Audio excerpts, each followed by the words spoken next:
guys, welcome back to another episode of 5 Drinks or Midnight. You know, the show where we bring the questions, guests bring the drinks, and we try to wrap up before midnight. Today we're headed to downtown Brooklyn, going to the Travel Bar. We're going to talk to Robin Robinson, author, educator, consultant. But before we do, like and subscribe. It will really help us out. Thanks.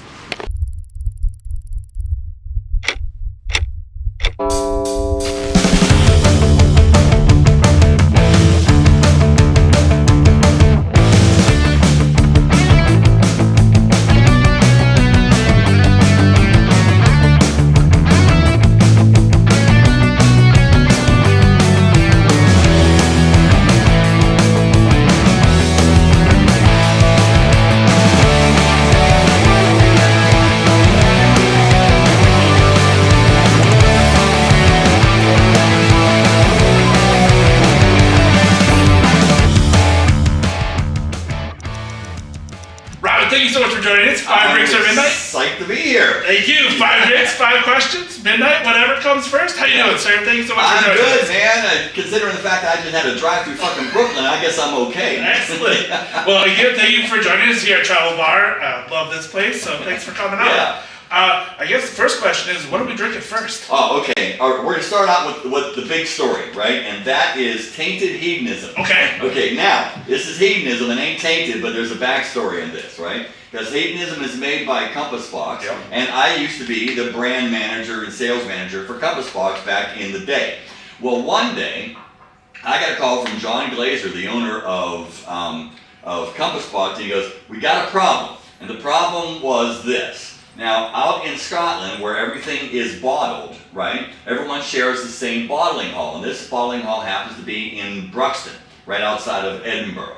Everybody gets bottled there. You go into that place, they got like 15,000 bottling lines, right? And so the protocol is, whoever's the next brand, you send your representative up there, and they run through a cleaning protocol of all of the lines before yours runs through. Well, our guy went up there, and something happened. Clean. And they weren't clean. Now, this is technically a blended grain Scotch whiskey, which means it's grain whiskeys from more than one distillery in Scotland blended together, right? So that's the legal category of this. But what happened was, there was another brand that passed through those lines, and it wasn't a grain whiskey, it was a malt whiskey, and it happened to be Glenfarclas. Okay. So there was Glenfarclas in the lines when these started coming down the bottling line, and there is a laser code back here that'll tell you what line, what time, and what date, and they narrowed it down to specific boxes that were in the warehouse in New Jersey. So John calls up and he goes, "You got to go get these boxes, and you got to find these particular boxes on this, and then you have to destroy them, because we can't put them out, because legally we're not allowed to do that." And I said, "You're right, I'll get them, and I will destroy them." One bottle At a time. Yes. Right? So, we got a glass here. Here's your glass right here. Is this your Tuath Yeah, glass? yep, the Tuath, yep. Tuath, yep. And here's my neat glass. Excellent. So, yeah. Perfect. So this is old school. That H39 MMX means the oldest whiskey in here is 39 years old. These are single grain Scotch whiskeys. This is a blend of them. This is fucking liquid sex, and this is going to be even more awesome, because you know, I would actually, if the SWA or the TTB found out, I could be killed. All right. You know, Well, we don't want that then. All right. So we're not going to do that. Oh, awesome. Yeah. Well, cheers. So cheers to that. That's how we start this act off. Right? Isn't that? I mean, that in a blind taste test, hedonism took down Pappy Van Winkle in the grain whiskey category. Oh, that's nice. Now, way in the back of the palate, there's that little, trace. Just a sliver. If you didn't know it was in there, you wouldn't know that was in there. But there's a little bit of that Glenfarclas, that sherry, rich, Well, let's just jump right into question one. Right All right. That'll jump us right in there. So how does a guy that was an actor, a tech guy, become brand sherpa, author, a icon in the whiskey world? Yeah. Careful of that icon shit. Okay, here's a great story. Everyone's got a Genesis story. Yep. Back when I was an actor, I was hired to impersonate a Scottish whiskey distiller at a private party on Park Avenue for a bunch of rich swells from Park Avenue. And you do anything for cash. And so the questions were, A, when is the gig? And it's like on Saturday night. And B, like, how much am I getting paid? And they were going to pay me cash. And I was going to take this private group of rich, very rich people through a dinner tasting with single malt Scotch whiskeys. And so my third question was, what's a single malt Scotch whiskey? Now this is back in the mid-1980s, right? No one really knows anything about this, right? So the guy who is running the parties, one of the members, and only he and the steward know who I am. Right? And he drops all these pamphlets and magazines off for me, so the entire week, well, I'm here practicing my Scottish accent, which of course the only guy that I knew had a Scottish accent actually worked on the Star Trek television show, right? So I can't change the laws of physics. I've got to have 30 minutes. Scottish, right? So that was the only Scottish accent I ever heard. And then I'm sucking up all this stuff and mispronouncing all these names and is it Lefroy and Islay and shit like this. And I show up and the party's in session. They walk me into the club area, and it's a private brownstone on Park Avenue. They walk me to the club area and he's introducing me around and people are drinking and some guy walks up with a kilt. I'm going, oh. This is it. This is the guy that's going to bring me down. He's going to see through this, and this is going to be the longest 4 hours of my life. So prior to the event, being the paranoid that I was, I had set up a couple things to prevent detection. And one of them was, as I was reading through this, we were going through, and this was the pouring.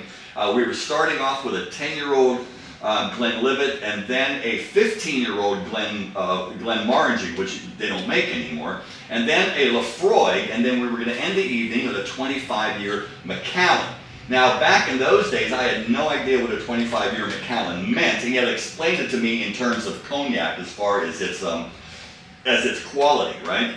And so in the reading, I noticed that Macallan also made a 12 and an 18, and I asked him, I said, do you have an 18-year-old bottle there at the bar? And he goes, yeah. I said, do me a favor. Take the bottle, pour it into some container, keep it in the back, fill that bottle up with iced tea to make it look like the whiskey, but take a little bit of whiskey and just pour it in the top, put that right in front of my place setting on this long U-shaped table, and they put me right in the middle. And so I kept that there because I was reading that Scots, they drink whiskey and water, right? That's how they drink it. Second thing was they seem to be a little bit prickly from a generalized perspective as far as personality. So I figured, okay, if I'm prickly and if I'm drinking, I'll have an attitude. And nobody asked questions of a guy with an attitude, right? They didn't want to Make it impossible. Yeah. I'm not talking to this guy. Alongside this guy, right? So I'm thinking, yeah, right? So the entire night, as we're doing this thing, I am draining half this bottle, right? And the steward is the only guy who knows I am. I'm saying shit that doesn't make any sense at all. And I'm pontificating about stuff I know nothing about. He's running out laughing. I could see him holding his... At the end, we were about to drink that 25-year-old Macallan, and I said, you can't drink that here, because as I've been telling you the entire evening, the Scots are bound by tradition and custom. So I'm going to tell you the story of Clyde Macallan and the very, very first Macallan. And I made up this awful, terrible story about the 15th century when all these barley farmers were trying to figure out that they can actually take this beer and then distill it into something. But first you have to start with malting. Well, everyone was malting, and you put the water down there and you drain it off and you wait for it to germinate, but nothing is happening for Clyde Macallan. He is dumping out batch after batch after batch of just fucking sloppy malt, right? So one night, he's due over to his friend Angus Balvenie down the road there, and he's going to go and have dinner with him and probably drink all night. So he puts the water into the vat, and then takes off. Comes back 4 o'clock in the morning, snookered out of his fucking mind.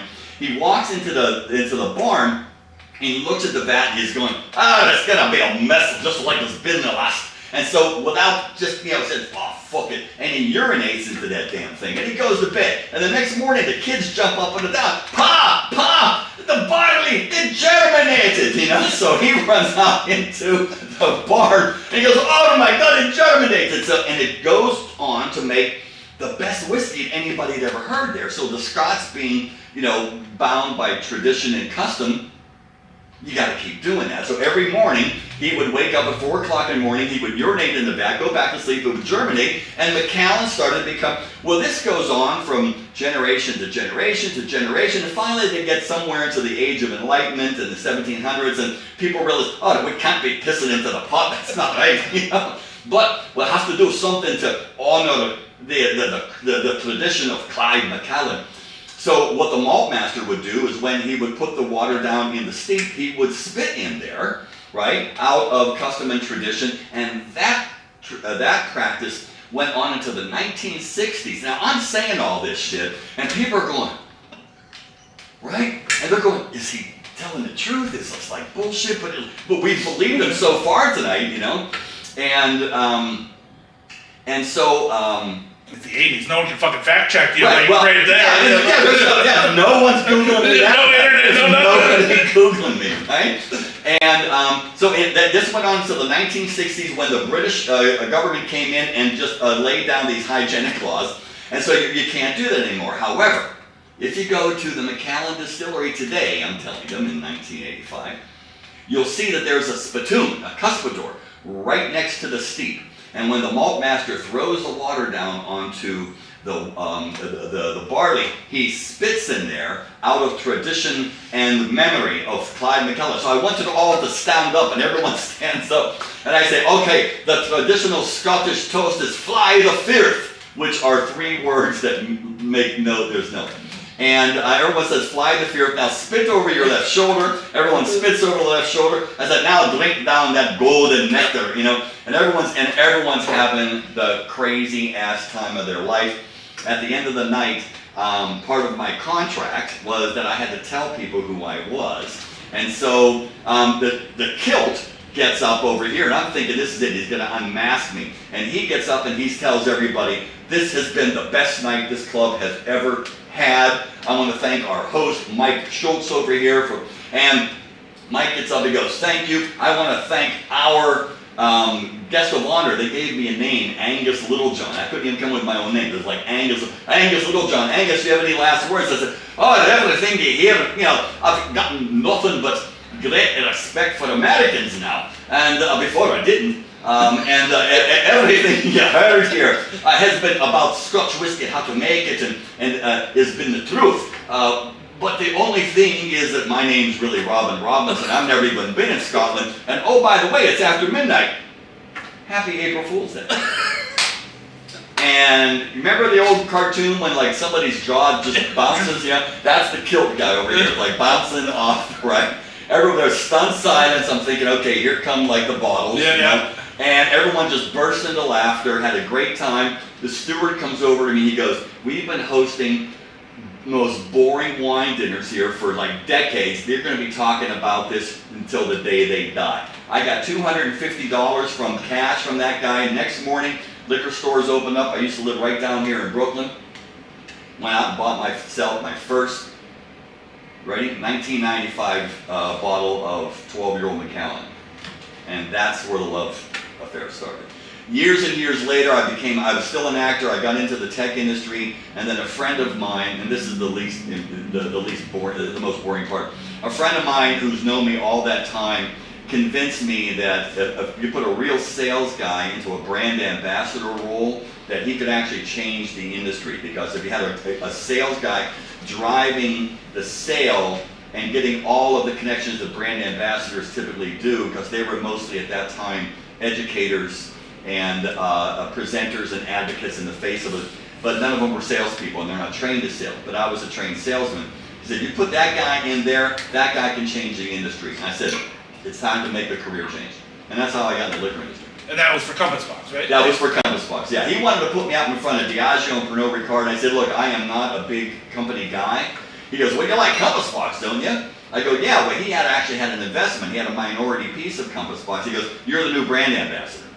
So I spent 1 year as a brand ambassador in New York, kind of learning what's going on, and then I started working the entire country, and I became like the / brand ambassador, brand manager, sales manager for the other 34 markets in the United States. So I was like the North American guy. Awesome. Yeah. Well, I think that's a fucking great origin story. Right, so. that's just like, yeah. And that's one of the best. So cheers to you, sir. Cheers, man. Yeah, Cheers. awesome. Yeah. And then, train's leaving the station. Train left the station there. I have to actually pour a little bit. You want a little bit more? Please. Yeah, that was absolutely amazing. So, yeah. And yeah, I like both of these glasses because both of these glasses have these, it's convergence coming in. It's the opposite of convergent. And I think they both really show whiskey better than some of the other glasses that are out on the market. I agree. So, Yeah, cheers. All right, so on question 2, drink 2, what are we drinking? Yeah, okay. So let's do something a little, in a way it's different and in a way it's the same because we're going to go from one blender to another blender. So this is from Nika, right? Japanese distillery. And this is actually up in Yoichi where I picked these bottles up. Now what's interesting about this is in Japan, the blender is at the top of the pyramid of importance. It's the blender who creates the idea of what the product will be. And that's very Japanese. That was with Tori at Suntory, and that was Taketsuru with Nika. They came at it from the point of view is that the blender is who actually kind of it creates the idea of what that whiskey is being, and then production and marketing become parts of this sort of virtuous cycle, right? And so in order to actually create these blends, they create these blends in what they call gensus, which means small packets. And they'll take their barrels, and then they will put them into these small packets of flavor. And then from those small packets, then they break that down into some other flavors, and then they finally find their way down into what this particular bottle is going to be. Okay. So you remember, Nika, like Suntory, their biggest selling whiskeys we've never seen. Their biggest selling whiskey is called Nika Black, and it is a blend, and it probably has some Scotch and some Irish whiskey in there. Just as for Suntory, their biggest selling whiskey is called Kakubin.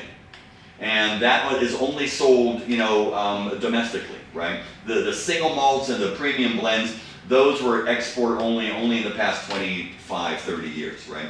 So this is essentially the heart of their blending methodology, and this one is called peaty and salty.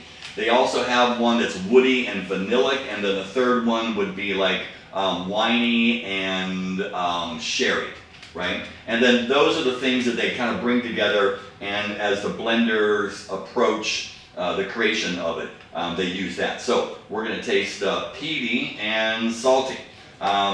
Everything's in Japanese, so I can't even tell you. Oh no, I know that the proof on this is 55. Okay. Yeah, or it's 55 ABV, so it's 110 Nice. proof.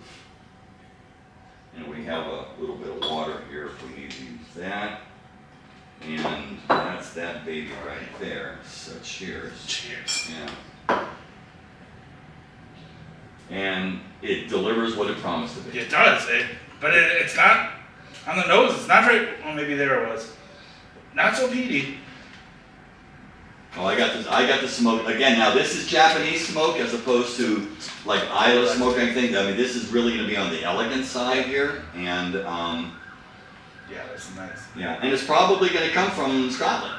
But it's a good portion of all Japanese whiskey. That barley originates outside of Japan because they can't grow all that barley. Yeah. That is very nice. Wow, thank you. Wow, that's amazing.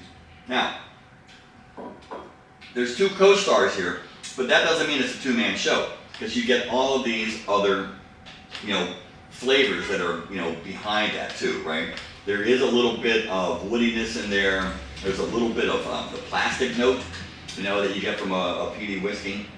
Yeah, that's gorgeous. Man. Yes. Fruity, and the fruit of the barley. Yeah, it's so nice. Very much, yeah. Wow, that's amazing. Wow, thank you so much. Wow. Yeah, All right, so question 2 then.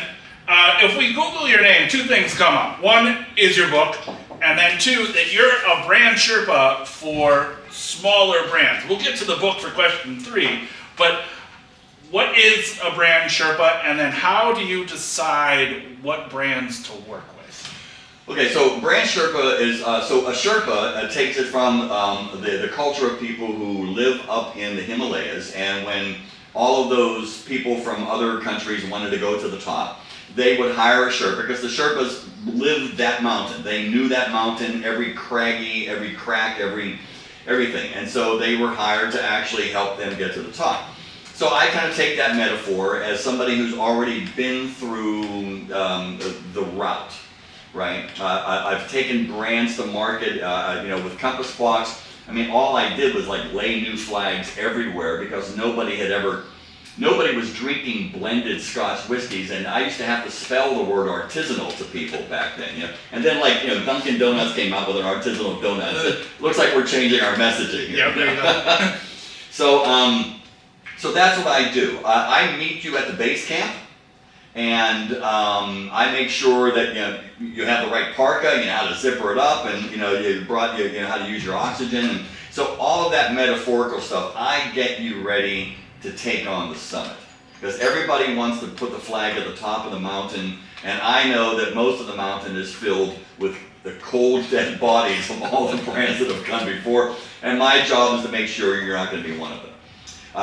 So it's a lot of strategic work that I do with narrative work. I create I create a malleable, actionable brand narrative that actually can live through the marketing strategy and then on the way to the sales strategy, and all the way down into tactics and how to work with distributors and the language of distribution and what pricing is and how to put pricing. So it's like all of this stuff, and I did this because as probably Compass Box was maybe the first small production artisanal brand of the 21st century. Nobody was doing what John Glaser was doing, and I was like his US guy doing it. And then I saw the rise of what I pretty much considered was going to change the nature and face of the entire whiskey industry, which was the American craft movement. And I started to meet all the brand new people, Lance Winters and Ralph and Gable Lorenzo and Colin Spolman, and like all the people who were down, got in there first and were doing all these wild, crazy experiments. And I said, that is where whiskey's going, and that is going to be the most dynamic thing of at least the next 10, 15 years, and I want to be part of that. So it was time for Compass Box and I to sort of we had been together for 6.5, 7 years. It was time for us to go in two different directions. And that's when I set up my practice. I set up Robin & Robinson LLC, and specifically devoted to helping small craft brands, get to the top of the mountain. Nice. Yeah. And again, not looking for names or anything, but has there been a brand that you're most proud of, and then also one that you were like, fuck this, I'm walking away, like, I hope you die on your way to the mountain? Well, the fuck this, I'm walking away, I'm not going to tell you the names of those, because one of them actually became very successful, and so I missed that one, right? Most of them, I have a pretty good instinct. In a couple of cases, I like the brand, but I don't like the owners, and so I fired a brand. As a matter of fact, the brand is kind of like out on the market somewhere, but I said, that is a great product. You are an asshole. I don't know I want to have anything to do with it. Yep, gotcha. So what am I looking for? Was that the question? Pretty much, yeah. Roundabout. Actually, once you're my client for life. Even when you stop paying me. I took you on because I believe in you. I took you on because there was something about you and the product and your approach to it, or whatever that was, that I said, I believe in that, and I want to help you do whatever it is you want to do. And so I continue to do that. I kind of use that as my primary way of navigating through. You know, I give everybody a 1 hour phone call on my dime, and that's essentially my data collection. And you know, I ask you, what do you want to be when you grow up, and you know, what kind of resources do you have, and you know, do you have money? You know, because you ain't getting into this if you don't have any money. And that's not just to pay me. That's just like, you know. And so I go through that, and then we kind of make a determination. So I mean, we were just talking before about, you know, Far North Spirits. I mean, one of my incredibly dear to my heart. My first, actually my first gig was with Rick Wasman and Copper Fox, right? And Rick, I had known him since he started out, and I used to go, okay, Jesus, what is in that glass? I have no idea what you're doing. And I was saying, oh, gee, do I want to go out down and actually work with Rick? Because I'm not sure if I really like the whiskey, but I liked Rick a lot. I went down there, and I'm walking through the distillery, and I'm sipping some of this whiskey, and I'm going, dude, what did you do? He goes, what do you mean? I said, you changed something. He goes, I didn't change anything. You showed me the exact same pots, the exact same aging process he used. What he did, and what is really the story of the craft, is he got his arms around his process, and he mastered it. In which before he didn't, he was, you know, experimenting and just, you know, but then he finally, you know, and it takes time. And that's the story of the entire movement. You know, Adam Spiegel's another one, you know, out at Sonoma. You know, I mean, I tasted some of Adam's early stuff. I used to see him at whiskey shows. And then I'd see him a little bit later, and I tasted it again. I'm going, okay, well, that's a lot better. And then that's a lot better. It's like, oh, shit, dude, you know what you're doing, you know? But it takes a while. And so the guys down at Iron Root in Texas, in Denison, Texas, doing some goofy cool shit down there. I mean, but because they're approaching it like Armagnac. Okay. Yeah, they're doing actually something called élevage, which is what they do in Armagnac and in cognac, where you raise the flavors by your barreling method inside of the shea or inside of the cellar. So their approach is like really awesome.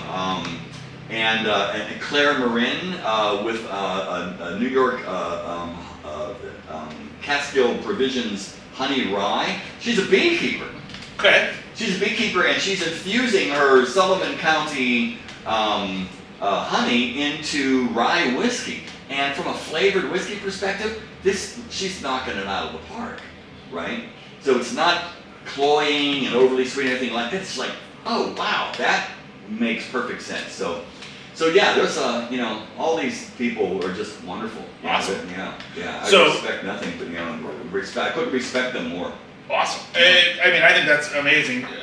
Because again, as a designer myself, like, I agree. Once you're a client, you're a client for life. Like, You're a client for life. Yeah. Like, I'm that. So yeah. The reason I took you on, unless you become an asshole in the process, and there was only one person who did that, but I still kind of like the brand. Yeah. I wish they fired this guy, but I still like the brand. You know, so yeah. All right. Yeah. Well, that's question 2. We're That's flying awesome. through. So Good. cheers. Cool. Cheers. Yeah. That's Isn't fucking that beautiful? amazing. Thank you so much. Wow.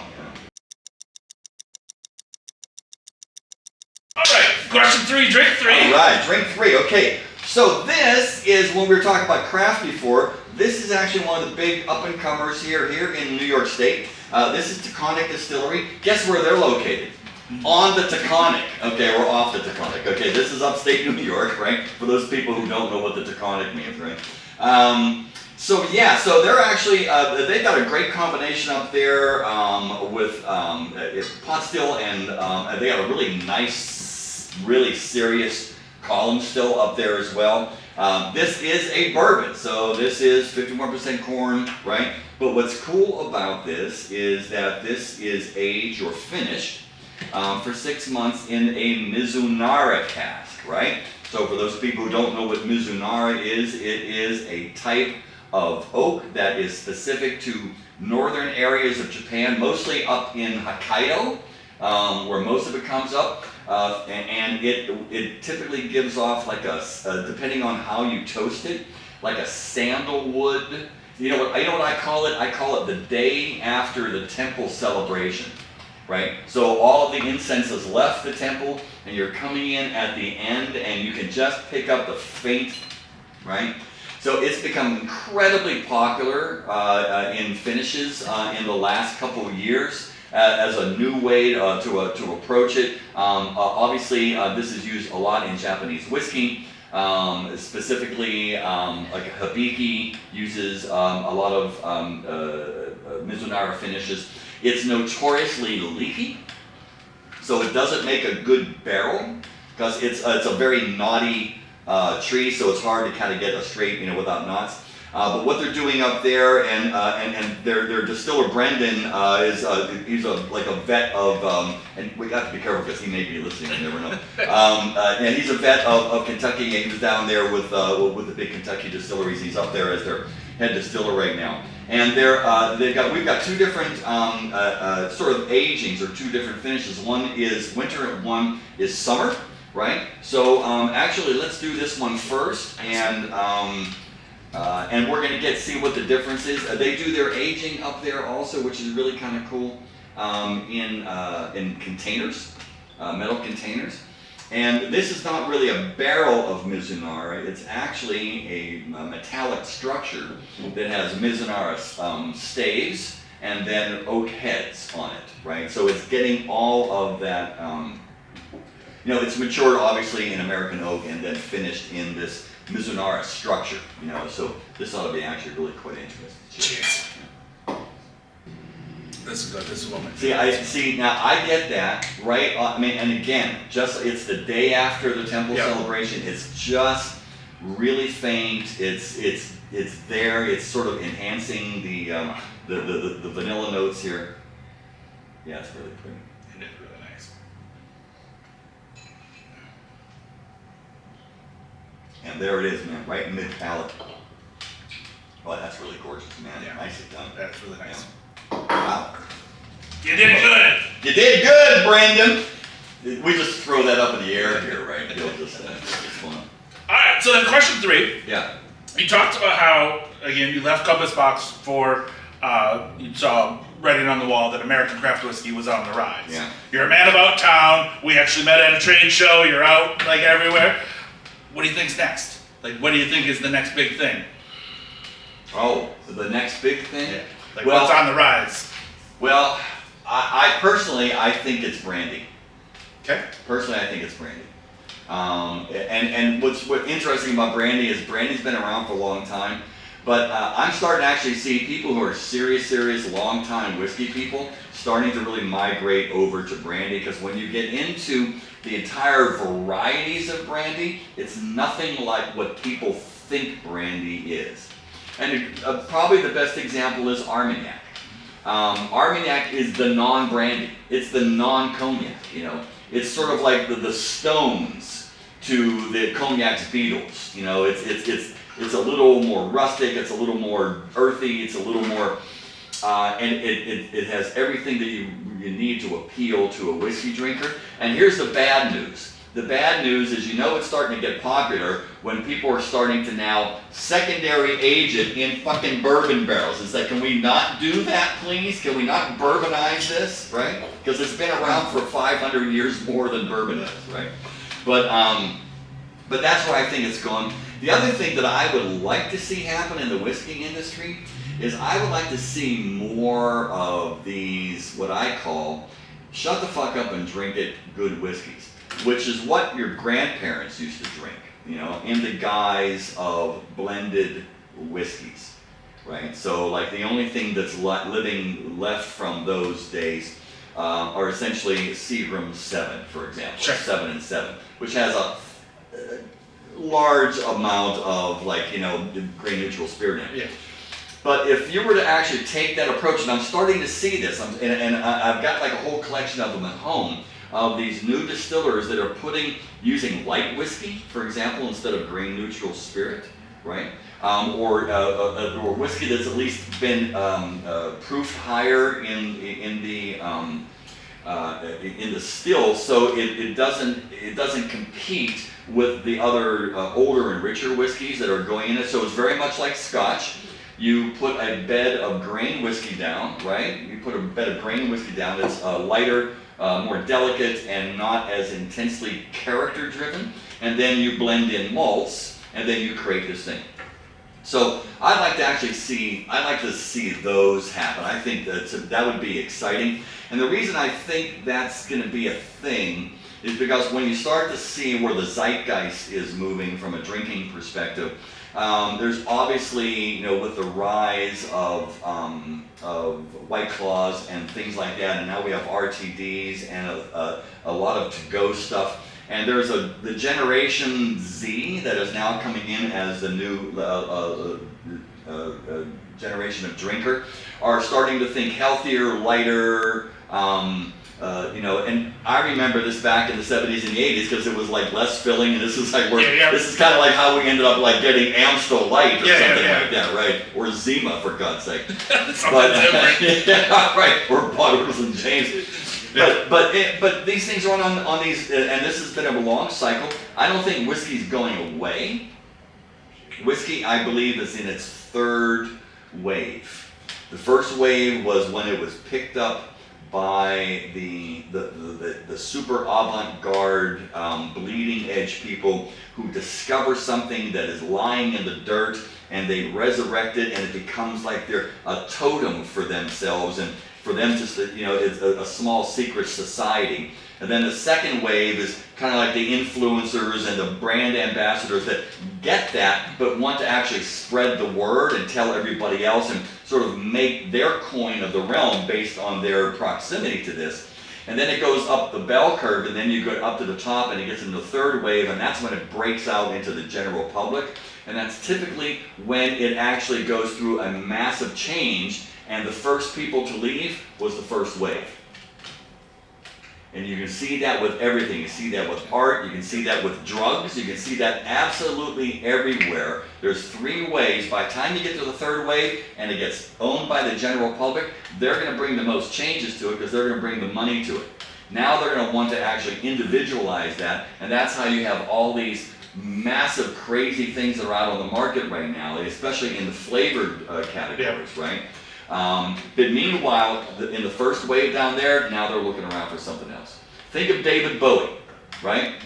David Bowie was Ziggy Stardust for years, and then I showed up at showed up to see him as Ziggy Stardust, and everyone was all glittered out and everything like that, and then the stage opened up, and out walked the thin white dude. Yeah. And essentially Bowie said, dude, I'm so out of here. Yeah. I'm moving on to this thing. Done. That's exactly it. Yeah. All right. Yeah. So then, do you think that will American bourbon ever reach like that pinnacle then of like Scotch, or do you think like the secondary market will bust it, and then the same with like Irish? Do you think that we'll get to that idea of that, like the level of Scotch where prices and quality are to that idea, or do you think that it will bust?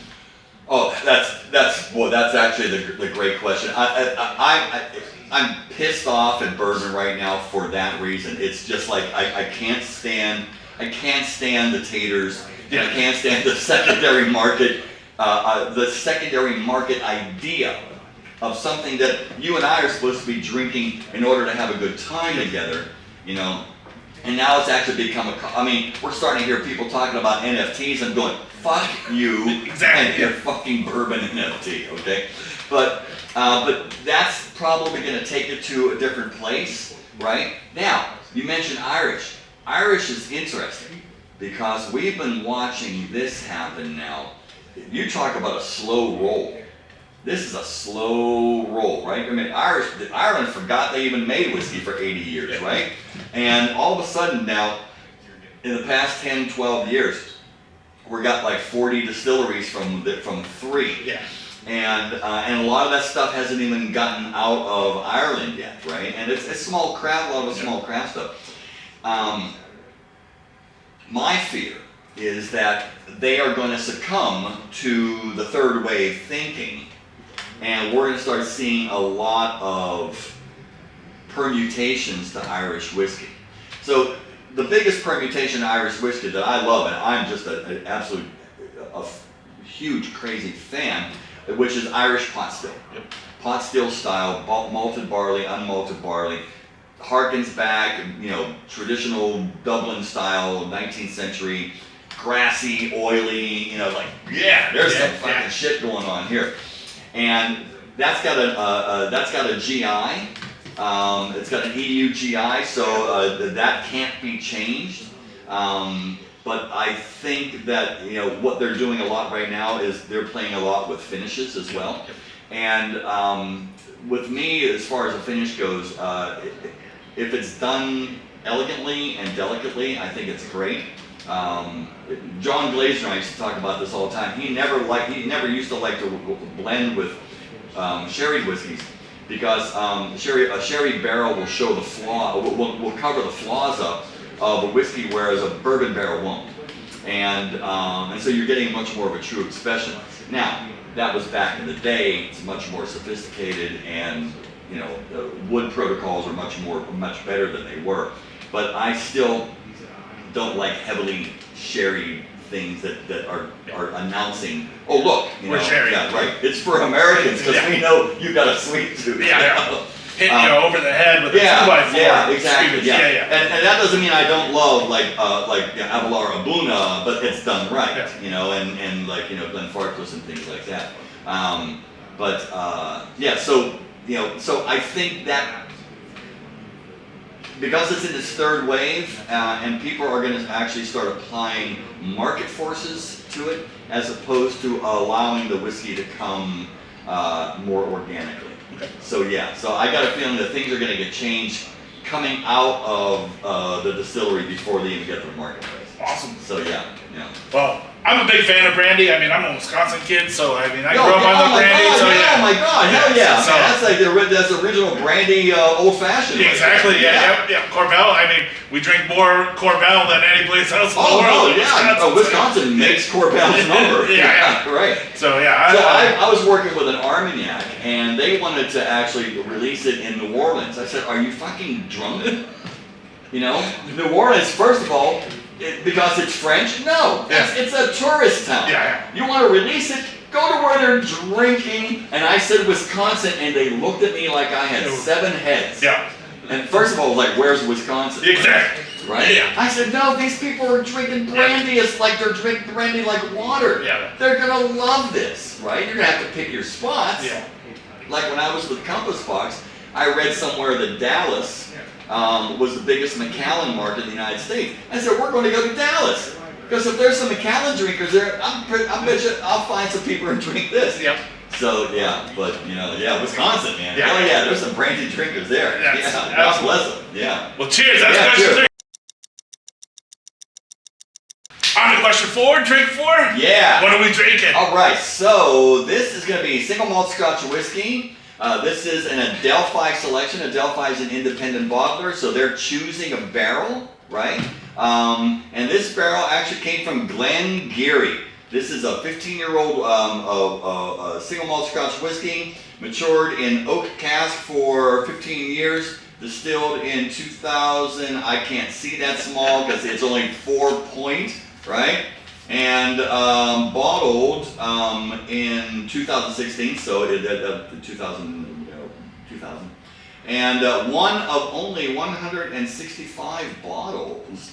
This is bottled at cask strength 59.6. Glengarry it's owned by Beam Suntory right now, and they're going to start putting a lot of attention in this distillery. They're opening up their malting floor, for example. But this was one of these, I love this, no one knows about this. Glengarry, because first of all, no one can pronounce it, because it's spelled Garioch, so it's Garioch, or Girach, or whatever, but it's Geary. And this is like one of the just like little jewels of single malt Scotch whiskey that not anybody knows about, and finding it from an Adelphi pick too, and these guys have a huge reputation of picking good barrels. Cheers. Cheers, man. Oh man, so it's beautiful. Hay, fresh hay and beeswax, honey. Man, that's just killer. Now you can see just from looking at that, it's 15 years old. That's probably a second fill barrel. So there's not a huge amount of extraction in there, which is why we're getting a lot of the production notes of that and not an enormous amount of like vanillins and stuff. That's beautiful. All right. So, question 4. Can't sit down and not talk about the book. Yeah, talk so, about the book. All right. So, one, I absolutely love the book because it's exactly why I buy books. To read? No. Well, but it's not built for, like, yes, you can sit down and, like, pound it out in one session, but it's built for little pieces of information. Yeah, right. And I think that's really great. And when you signed my book for me, you were like, it's just literally like you can just turn to sections and read it and you're good for the night. Yeah. And so I absolutely love that. I heard that the book took twice as long to write and that your first manuscript was 3 times what it should be.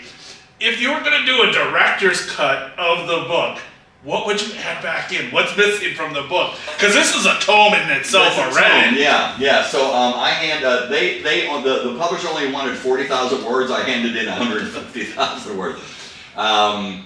He said, "You know how much editing this is going to be?" I said, "Well, that's your job." He goes, "No. In your contract, you said it's going to be your job. You're the last voice in the book." So we spent 7 months editing that. And it was brutal and painful. The director's cut, I was just actually, believe it or not, this morning going through my original notes for this. I wrote some really beautiful stuff. I mean, like for example, about Japanese whiskey, what I wrote about Japanese whiskey and what went in there was 1/5. I wrote the entire story. I mean, and I was in the Taketsuru household. I stood in the household. I was in their living room. I was in their bedroom. That's amazing. I was in their kitchen. I mean, that informed a lot of what I understood about their relationship between Rita and Masan. That was his nickname. And then I spent time down, in Chichibu with Ishiro Akuto, who is this brilliant craft distiller, right? That created something called the Card Series that literally rocked the world. That we never got any because it was all 700 milliliter bottles. Yep. But and I wrote this long thing about him. I wrote so much about Hiram Walker, who was one of the most fascinating characters, and I wrote a lot about Sam Bronfman, who without Sam Bronfman, we wouldn't be sitting here having any whiskey, because Sam Bronfman was literally the guy who was responsible for what whiskey eventually became everywhere in the world. It wasn't a continent that didn't have any influence. So yeah, I mean, I wrote about, I could pull, and so what I've been doing, like for example on the whiskeywash.com, I've been actually releasing some of these longer pieces. Well, the one that I did, which was really interesting, I talked about this conversation I had with Shinji Fukuyo. And Shinji Fukuyo is the chief blender for Suntory. And I got a whole day audience with him, which is, man, It's amazing. wow, Now the reason I did was because 3 years prior to that, I was brought together with him by a mutual friend. This is right after Beam Suntory made the pact, acquisition or partnership, whatever you want to call it. And he was on a press tour of the United States, and he wanted to speak to someone who knew a lot about whiskey but wasn't associated with a brand. And so a mutual friend brought us together. We were at Angel Share in Manhattan having cocktails. And I just had this lovely, long, wonderful conversation with him, and he said this to me. He said, "I've been out on, press tour all over the United States, and Americans are incredibly smart people. I've been interviewed by Bloomberg and Wall Street Journal and New York Times, and everybody had these really wonderful, smart, intelligent questions about mash bills and barrel sizes and ambient temperatures. Not one person asked me about flavor." which is ironic because this is a guy who does nothing but create flavors, right? And that took me off on a whole why. And then I discovered, and I wrote this, it's up on the Whiskey Watch, because Americans don't have a vocabulary for flavor, because flavor is not part of the American character. It's where we get smooth to describe our bourbon. Smooth, and guess what? How do we describe our food? Good. Yeah. Right. Or and our rice came from like a trolley car in San Francisco, and our spaghetti came from some some chef. Yep, in a can. Yep. In a can. And but there's a reason for that. There is actually historical, cultural reason why Americans don't have a flavor vocabulary. It's almost, in a way, un-American.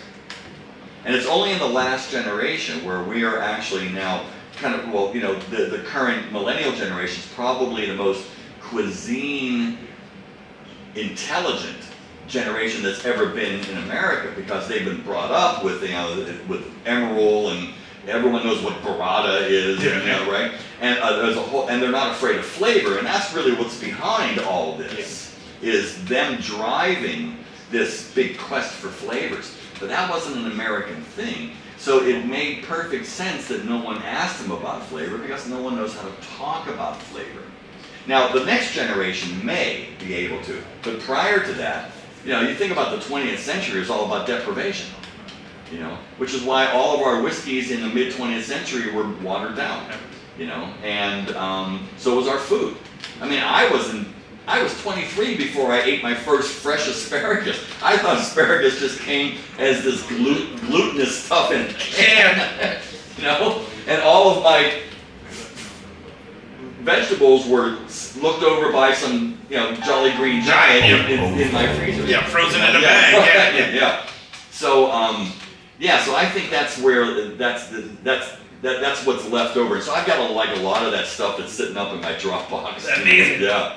Here's the good news. This is in its 5th printing. Excellent. Which Congratulations. I'm just thank you, and I'm bowled over by the response to it.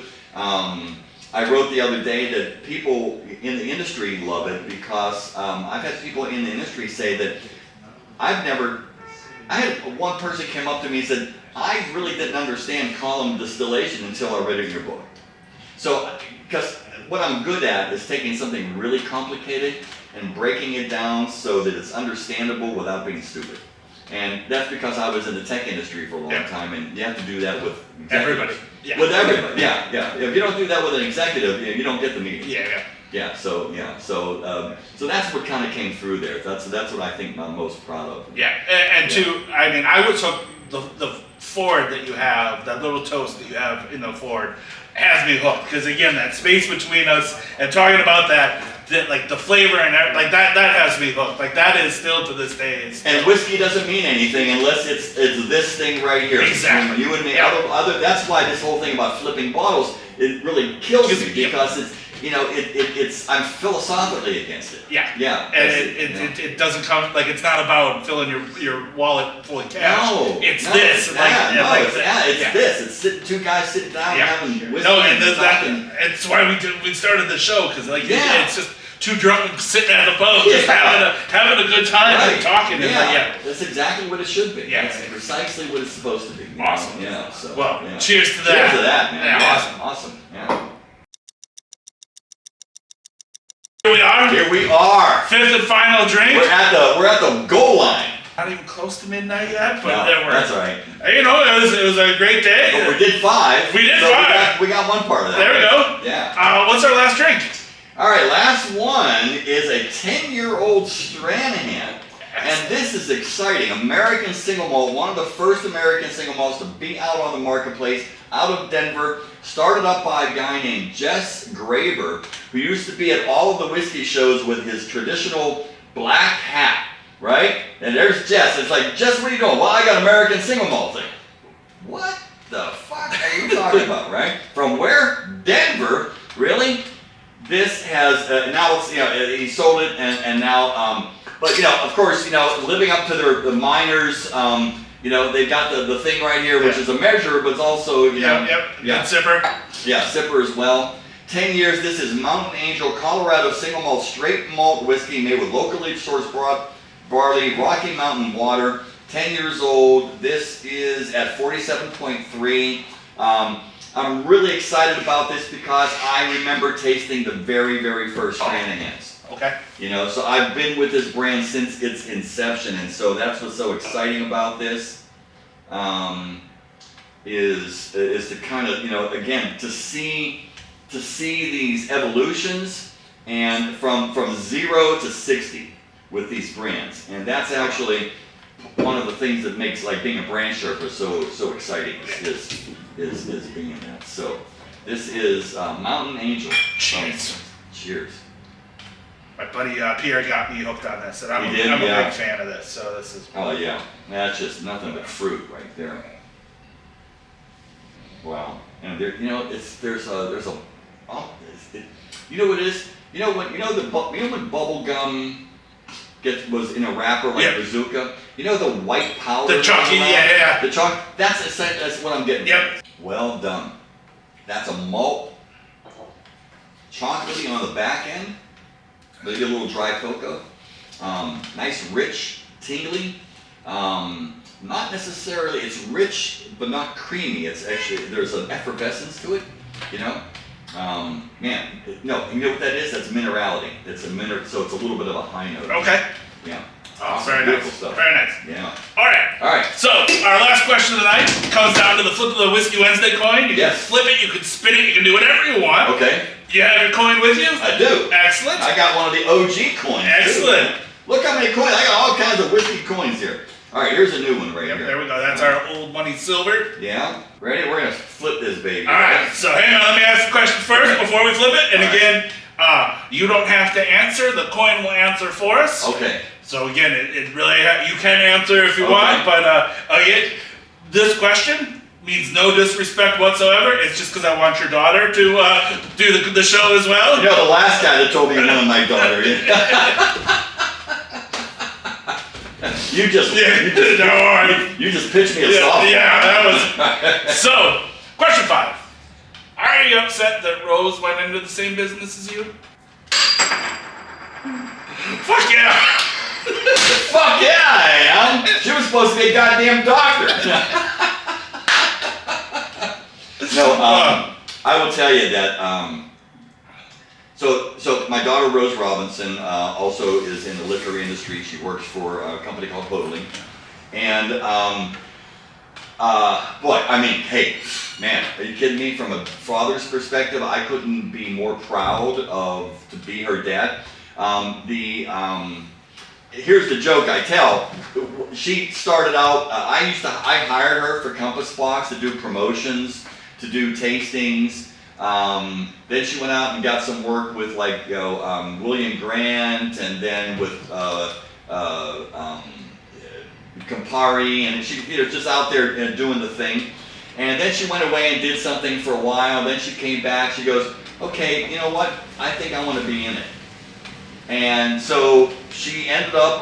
She had a couple different interviews. Ended up Anchor at the time. Hoadling was called Anchor at the time. Anchor distilling and beer. They hired her. She knew nothing about how to go to an account. She didn't even, she barely knew what an account was. So I knew everybody in New York. So I just took her with me. I said, okay, we'll go over here, and hey, this is my daughter Rose. She's with Anchor, and this is my daughter Rose. She's with Anchor. This is my daughter Rose. She's with Anchor, and got her introduced around. And a year and a half later, I was sitting at a bar one afternoon with a friend. We were having a drink, and the bartender came up and said, "You look familiar. Oh, you're Rose's dad." I go, "Oh, okay, so I'm Rose's dad now." Right? Yeah. And honestly, I said, "Oh my God, I'm Rose's dad." And now, everywhere I go, because I'm sort of off the market now, because now I'm a strategist and an author, and she's in the market. Yeah. Now I'm literally Rose's dad, right? I like the only white people. Oh yeah, that's Rose's dad. Yeah, right. Oh yeah, he wrote a book too. Yeah, but that's actually Rose's dad. Rose's dad. And are you kidding? From a father's perspective, it's like it's oh my God, she, it was interesting. She said to me, she calls me up one day. She goes, "Okay, so I'm going to get into whiskey, but since you're a Scotch guy, I'm going to be about bourbon." I said, "Yeah, sounds great. She goes, so have you ever been to like the bourbon, like, you know, festival? I said, well, no, but she goes, well, she was down like in Tennessee, and she said, I'm going to drive home, I'm going to stop there. And I said, well, I'm about to go out on a tour of the Midwest, I'll meet you. So this was great. We actually met at like the nascent beginning of her whiskey journey, and we did all of the bourbon tour. That's awesome. Yeah. We went to Beam, and we went to Heaven Hill, and we went to a couple other places, and went to a couple bars, and it was fantastic. And so these days, we've been interviewed together, like on Southern TV. Yep.